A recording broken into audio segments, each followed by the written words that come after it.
What's going on, guys? In this video, I'm going to show you guys Invocator's Staff Wand build for PvP, which is currently highly effective in Battlegrounds. It is within the A-list or S-list bracket, depending on how you play this class. So your main role is support, however you can dish out tons of damage, while keeping your allies alive in the battlefield with shields, and also direct healing using your swift heals. Your survivability is great. You can go with evasion or endurance build, whichever you guys prefer. And here's the BG's callback. As you can see, we can dish out almost 500,000 of healing while doing damage at the same time, which will contribute massively to your team.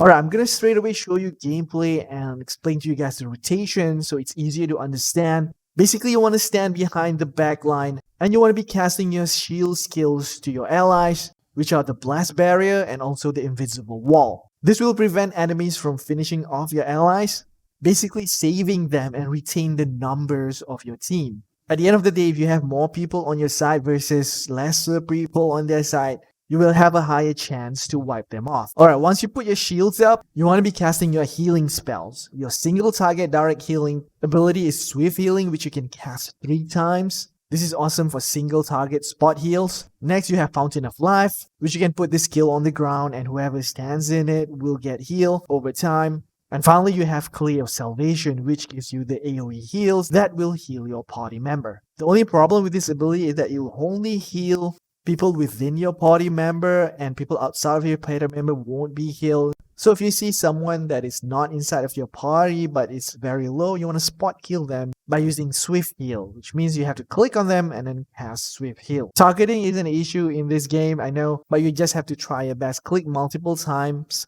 on your ally until they're selected and then just heal them. Alright, while shielding and healing your allies, you can also dish out a ton of damage. You want to be prioritizing your instant burst damage first, which are the lightning skills.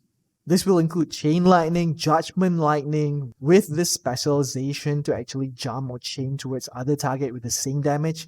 No worries, I'll be showing you guys the skill specialization right at the end of this video. And you also have Detonator Bombardment, which is another huge burst damage ability. So with your heroic weapon with Grey Ice Thunderstorm skill core, this will increase all staff lightning damage by 5% and also reduce the mana cost by 10%.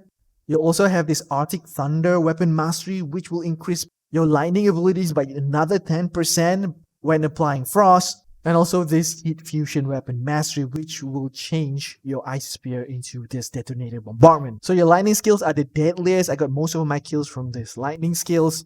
Alright, now let's talk about your curse abilities. We have Touch of Despair with expanded specialization, which means you can target multiple targets. And after casting this, you want to follow up with your Curse of Explosion, the AoE ability. This will damage multiple enemies in an area and usually they will get low and your teammate can actually help finish them off. Alright, your fire abilities are basically single target execute ability. So firstly, you want to cast Focus Firebomb, which will put burning stacks on enemies and then follow up by Fireball Barrage. With the spec, which will do more damage when there are more burning stacks on the enemies.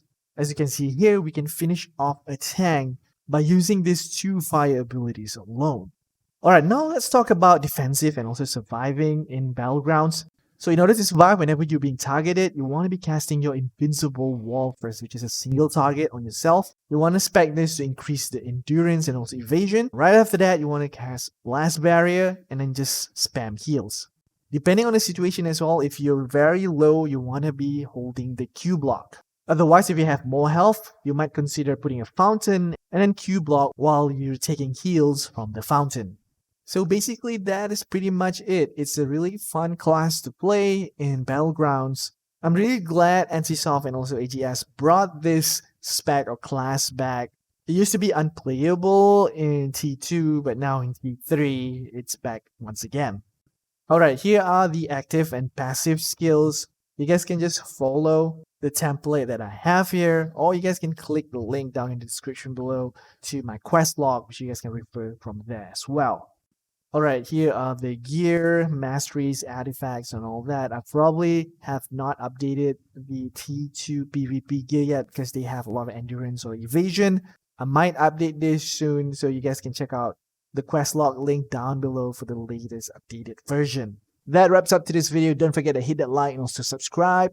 As always, this is your regular adventurer Kasum to help you guys out. Peace out. I don't ever slow up, no I don't take shit. I got no love for the fakeness. If you wanna play tough and wanna hate this, I'll always show up and make a statement. I don't ever slow up, no I don't take shit. I got no love for the fakeness. If you wanna play tough and wanna hate this, I'll always show up and make a statement. Everything I do so instinctive and so passionate. Every word I move so descriptive like an adjective. I got a vendetta against people who patented being negative when you should be getting after it. I got facts over tracks.